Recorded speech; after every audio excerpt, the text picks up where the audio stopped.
Naaalala niyo pa ba si Ka Ernie Baron, ang tinaguriang walking encyclopedia ng Pilipinas? Para sa marami sa atin, lalo na sa mga lumaki noong dekada 90, ang pangalan niya ay katumbas na ng kaalaman, panahon at siyensya.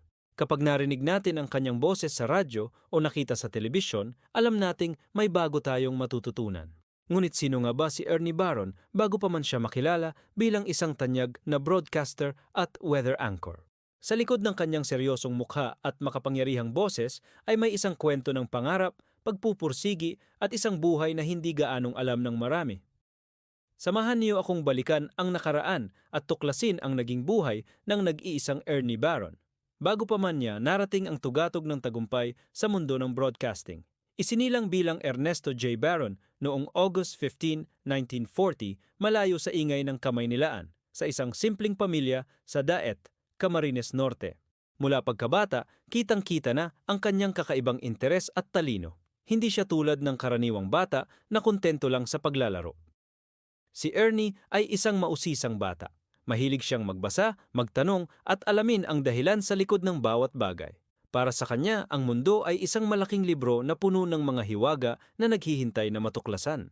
Ang kanyang mga magulang, kahit na simple ang pamumuhay, ay sinuportahan ang kanyang hilig sa pag-aaral. Itinuro nila sa kanya ang halaga ng edukasyon at pagsisikap. Dito nahubog ang pundasyon ng kanyang pagkatao, isang pundasyon na nakabase sa walang katapusang pagkauhaw sa kaalaman. Pagdating ng kolehiyo, kumuha siya ng kursong Electrical Engineering, isang kurso na tugma sa kanyang analytical na pag-iisip. Pero hindi lang sa engineering nakatutok ang kanyang atensyon. Sa kanyang libreng oras, abala siya sa iba't ibang bagay.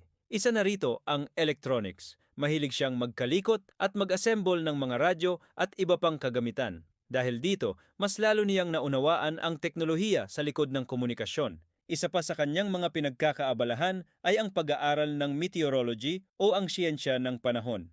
Bagamat hindi ito ang kanyang kurso, kinahiligan niya itong pag-aralan ng mag-isa. Para sa kanya, ang pag-intindi sa kilos ng kalikasan ay isang mahalagang kaalaman. Sino bang mag-aakala na ang mga interes na ito ang magiging daan niya patungo sa isang karerang hindi niya inaasahan?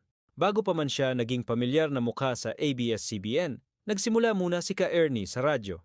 Noong dekada 70, naging bahagi siya ng DZMM. Dito unang narinig ng publiko ang kanyang malinaw at autoritatibong boses. Nagkaroon siya ng isang science and technology program kung saan ibinabahagi niya ang kanyang mga kaalaman sa iba't ibang paksa.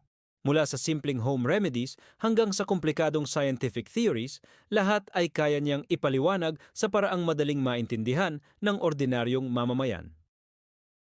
Dito siya unang nakilala bilang The Walking Encyclopedia. Dahil sa kanyang malawak na kaalaman, parang walang tanong na hindi niya kayang sagutin. Ang kanyang programa ay naging takbuhan ng mga taong may katanungan tungkol sa siyensya, kalusugan at maging sa mga paranormal na bagay. Ang isa sa pinakatumatak na bahagi ng kanyang karera sa radyo ay ang kanyang weather forecasting. Sa panahong limitado pa ang teknolohiya, si Ka Ernie ay nagpakita ng kakaibang galing sa pagtaya ng panahon. Madalas, mas nagtitiwala pa ang mga tao sa kanyang forecast kaysa sa opisyal na anunsyo. Paano niya ito nagagawa? Ginamit niya ang kanyang pinagsamang kaalaman sa meteorology, tradisyonal na paniniwala, at masusing pag-obserba sa kalikasan. Pinag-aaralan niya ang kilos ng mga hayop, ang direksyon ng hangin, at ang itsura ng mga ulap. Dahil sa kanyang tila mahiwagang kakayahan, lalo siyang hinangaan ng mga tagapakinig. Ang kanyang pangalan ay naging sinonimo na ng maaasahang weather forecast. Dahil sa kanyang tagumpay sa radyo, hindi nagtagal ay nabuksan ang pinto para sa kanya sa telebisyon. Noong 1986, matapos ang People Power Revolution, naging bahagi siya ng muling pagbubukas ng ABS-CBN. Kinuha siya para maging weather anchor ng flagship newscast na TV Patrol. Ito na ang simula ng kanyang pagiging isang national icon. Gabi-gabi, inaabangan ng buong bansa ang kanyang segment na Itanong kay Ka Ernie. Dito, hindi lang panahon ang kanyang tinatalakay. Sumasagot din siya ng mga tanong mula sa mga manonood tungkol sa iba't ibang paksa. Mula sa siyensya, kalusugan, agrikultura, hanggang sa mga herbal medicine. Ang kanyang pagiging weather anchor ay kakaiba. Hindi lang siya basta nagbabasa ng datos. Ipinapaliwanag niya ang siyensya sa likod ng panahon sa paraang simple at nakakaaliw.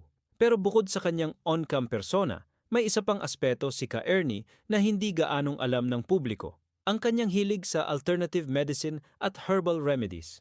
Naniniwala siya na maraming solusyon sa mga karamdaman ang matatagpuan sa kalikasan. Kabilang sa mga ipinakilala niya ay ang pamosong pampahid at ang Baron antena. Ayon sa kanya, ang mga ito ay nakakatulong sa pagpapabuti ng kalusugan. Bagamat may mga kritiko, marami pa rin ang sumubok at naniwala sa kanyang mga produkto. Para sa kanila, si Ka Ernie ay hindi lang isang broadcaster, isa rin siyang manggagamot na nag-aalok ng pag-asa. Ipinapakita nito ang isa pang dimensyon ng kanyang pagkatao, isang taong gustong makatulong sa kapwa sa abot ng kanyang makakaya, gamit ang kaalamang kanyang natutunan at natuklasan. Ang kanyang dedikasyon sa trabaho at paglilingkod sa publiko ay hindi matatawaran. Si Ernie Baron ay higit pa sa isang news personality. Siya ay naging isang guro, isang gabay, at isang kaibigan sa ere para sa milyon-milyong Pilipino. Ang kanyang buhay ay isang testamento sa kapangyarihan ng kaalaman at ang walang sawang pagnanais na ibahagi ito sa iba. Kahit na matagal na siyang wala, ang kanyang mga aral at pamana ay patuloy na nabubuhay. Ang kanyang catchphrase na knowledge is power ay nananatiling totoo at isang paalala na ang pag-aaral ay isang walang katapusang paglalakbay. Mula sa isang simpleng batang mausisa sa Camarines Norte, naging isa siyang institusyon sa larangan ng broadcasting. Ipinakita niya na hindi kailangan ng magarbong simula para makamit ang pangarap. Ang kailangan lang ay dedikasyon, pagsisikap at isang pusong laging handang matuto at magbahagi.